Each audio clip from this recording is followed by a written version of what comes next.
কই গো মিনতি, শুনছো?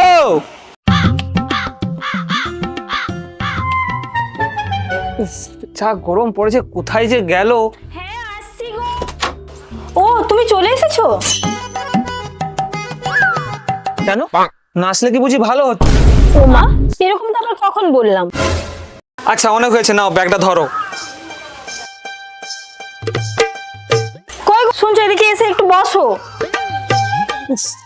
আমার বসার একদমই সময় নেই। এ কি কথা গো, তুমি না আজকে অফিস থেকে ছুটি নিয়েছিলে? হ্যাঁ অফিস থেকে ছুটি নিয়েছি, সে কি তোমার সাথে বকবক করার জন্য?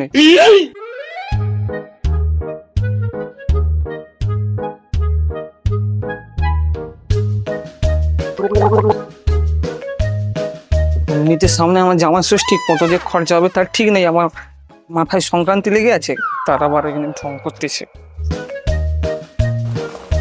হ্যাঁ গো, তুমি বাজার থেকে এগুলো কি এনেছো? কেন, যা পেয়েছি তাই এনেছি। খরচের ভয়ে দেরিতে বাজার গেলে এরকমই আনবে, মরণ দশা। এটা কি কলা? পুরো তোমার সাইজের। বাজারে পুরো কলার আগুন লেগে গেছে, আর তুমি বলছো ওটা আমার? বেশি বকিয়ে না তো, সামনে জামাই ষষ্ঠী, তোমার আপনার গোষ্ঠী উদ্ধার করতে যেতে হবে আবার। কি বললে? যা শুনলে। হ্যাঁ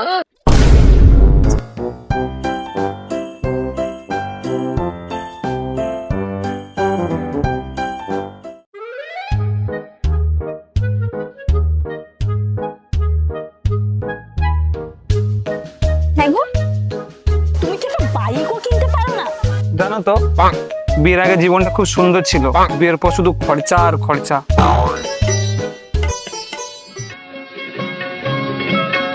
এই পথ যদি না শেষ হয় তবে কেমন হতো তুমি বলো তো, যদি পৃথিবীটা স্বপ্নের দেশ হয়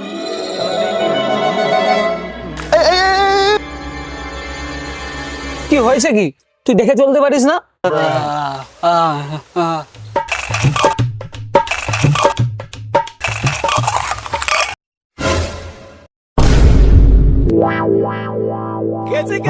সব নিয়ে পালিয়ে গেছে রে।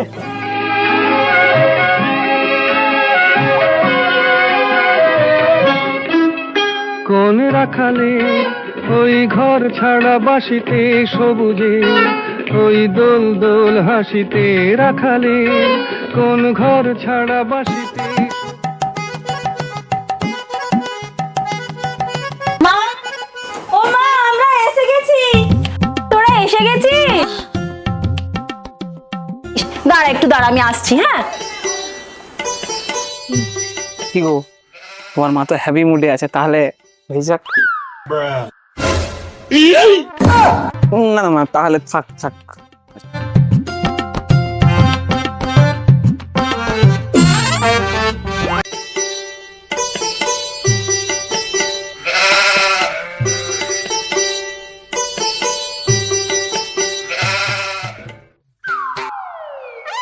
হায় দইয়া।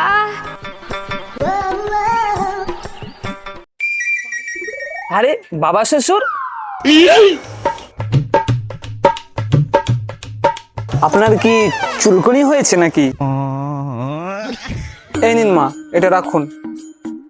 আহা, এসবের আবার কি দরকার ছিল জামাই? তেমন কিছু না, শুধু একটু মিষ্টি আছে আর কি। আচ্ছা এনেছে যখন ভিতরে চলো।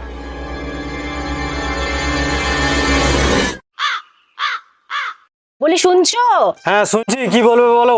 তুমি কি গো, জামাই প্রথমবার এসছে ষষ্ঠী করতে করতে, তুমি এখানে দাঁড়িয়ে আছো, বাজারে কি যাবে না নাকি? ষষ্ঠী? ষষ্ঠী করাতে এসছে না আমার গোষ্ঠী উদ্ধার করতে এসছে? তুমি এরকম বলছো কেন? আমাদের একটা মাত্র জামাই, তাও আবার প্রথম ষষ্ঠী করতে এসছে, একটু তো আদর যত্ন করতেই হবে, তাই না? হ্যাঁ হ্যাঁ হয়েছে, জামাই যে মিষ্টিগুলো এনেছে ওইগুলো দিয়েই কাজ চালাও, আমার কাছে অত পয়সা নেই। দেখি দেখি জামাই কতগুলো মিষ্টি এনেছে দেখি। এই দেখো তোমার কিপ্টে জামাই 100 গ্রাম বাতাসা এনেছে, দেখো। আমার জামাই মানে? ও তো আমাদের দুজনের জামাই, আর মেয়েটাও তো আমাদের দুজনের নাকি? ওটাই তো সন্দেহ। এই কি বললে তুমি? আমি কিন্তু এক্ষুনি বাপের বাড়ি চলে যাবো বলে দিচ্ছি। হ্যাঁ হ্যাঁ যাও, আপদরা বিদায় হয়।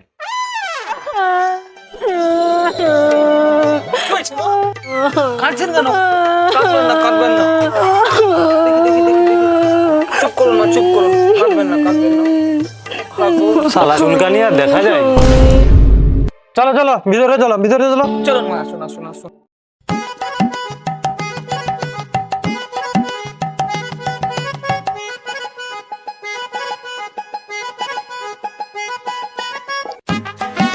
বাবু এসো। হ্যাঁ মা, যাচ্ছি।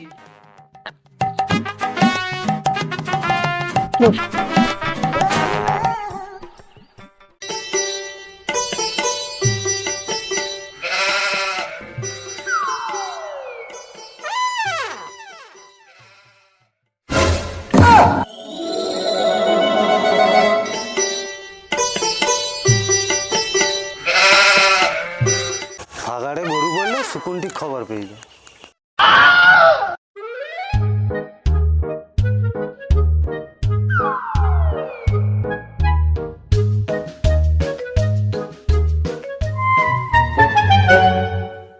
এটা কি, আর কিছু নেই? আসলে তোমার শ্বশুর মশাই কৃষ্ণ ভক্ত কিনা, সেই জন্য উনি তো কৃষ্ণকে এই বাতাসাই দেন, তাই তোমার জন্য বাতাসাই দিয়েছেন আর বলেছেন যে ওই তোমার আনা বাতাসাটাই দিতে। আমি খাবোই না, আমি বাড়িতে থাকবোই না। এই তুমি চলো বাড়ি, তুমি চলো, তুমি ছাড়ো আমাকে।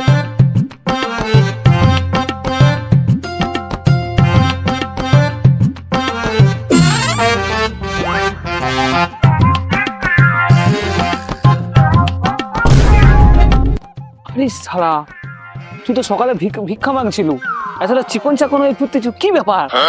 তোমার আইডিয়াটা আমি কাজে লাগিয়েছিলাম তাই। মানে কিভাবে? তুমি যেমন আমার থালা থেকে পয়সা তুলে নিয়ে গেছিলে, আমি সেরকম অন্য ভিখারির থালা থেকে পয়সা তুলে নিয়ে গেছি, তাই সেটা নিয়ে জামাই ষষ্ঠী খেতে এসেছি। এই তো সামনেই আমার শ্বশুর বাড়ি।